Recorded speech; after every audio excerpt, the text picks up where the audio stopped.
کہتے ہیں کہ صبر کرنا اتنا آسان اگر ہوتا تو اللہ اس کا اتنا بڑا اجر نہ رکھتا۔ صبر کرنا مشکل ہے، اسی لیے اللہ نے اس کا اجر بھی اتنا زبردست رکھا ہوا ہے، اور یہ ہر ایک کے بس کے بات نہیں ہوتی۔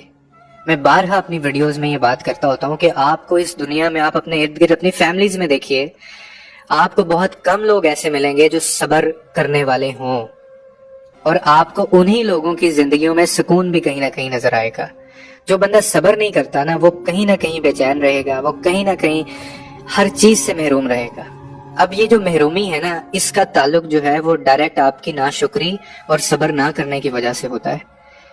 اس کی ایک وجہ ہے، اس کی وجہ یہ ہے کہ جو لوگ صبر نہیں کرتے نا، ان کے پاس اگر کوئی چیز ہو بھی، جو بندے شکر نہیں کرتے، اگر اللہ ان کو کوئی چیز دے بھی دیتا ہے نا، ان کی زندگی میں اگر کچھ چیزیں ہوتی ہیں تو وہ ان کو نظر نہیں آتی، وہ ان کو بھاتی نہیں ہے۔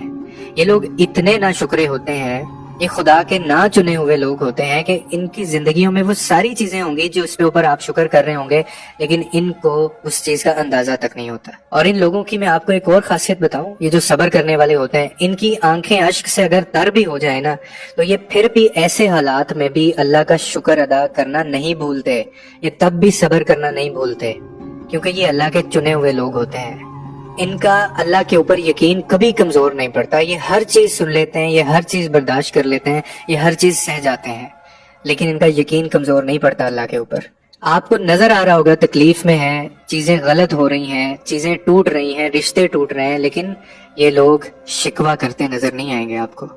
خوبصورت لوگ ہوتے ہیں ایسے، کیونکہ یہ اللہ کے اوپر معاملہ چھوڑنے والے لوگ ہوتے ہیں۔ اور جب معاملہ، آپ کو یہ بات تو پتا ہوگی، آپ عمل نہیں کرتے اس بات کے اوپر، لیکن آپ کو یہ بات پتا ہے کہ جب معاملہ اللہ کے سپرد کر دیا جاتا ہے تو پھر اللہ اور اس معاملے کے درمیان میں نہیں آتے، پھر آپ کو اللہ اور اس جو معاملہ ہے اس میں سے نکل جانا ہے، اپنے آپ کو وڈرا کر لینا ہے آپ نے۔ لیکن ہم لوگ ایسا نہیں کرتے، ہمارا یہ یقین تو ہے، یہ ایمان تو ہے، لیکن ہم ایسا نہیں کرتے، اور اسی وجہ سے ہمارے معاملات وہیں کے وہیں رہ جاتے ہیں۔ اور ہم یہ نہ جانے کیوں بھول جاتے ہیں کہ ہمارا تو نگہبان وہ ہے۔ آپ یقین کریں، یقین جانیے کہ وہ آپ کی اور میری سوچ سے بھی زیادہ رحیم و کریم ہے۔ آپ نے آسمان سے لے کے زمین تک گناہ کیے ہو نا، سمندروں کے اندر جتنی زیادہ پانی ہے نا سمندروں کے اندر، اس جتنا بھی آپ نے گناہ کیا ہو، وہ تب بھی آپ کو معاف کرنے کے اوپر قادر ہے، اور تب بھی توبہ، یعنی دروازے کھلے ہیں آپ کے لیے، اتنا رحیم و کریم ہے وہ۔ لیکن آپ اپنا معاملہ اس کے سپرد نہیں کرتے۔ ساری دنیا آپ سے منہ موڑ لے گی، لیکن وہ اللہ جو ذات ہے، اتنی خوبصورت ذات ہے، وہ آپ کے ایک آنسو کے بدلے، یعنی ایک ندامت کا آپ کا آنسو ہو، اس کے بدلے وہ آپ کو پاک صاف کر دے گا۔ اور پھر ہم اپنے جب اس کے اوپر معاملات نہیں چھوڑتے تو پھر وہی رب یعنی ہم سے پوچھتا ہے کہ اے انسان، مفہوم ہے یعنی ایک آیت کا، کہ اے انسان، تجھے اپنے رب سے دوری کے لیے کس چیز نے بہکایا؟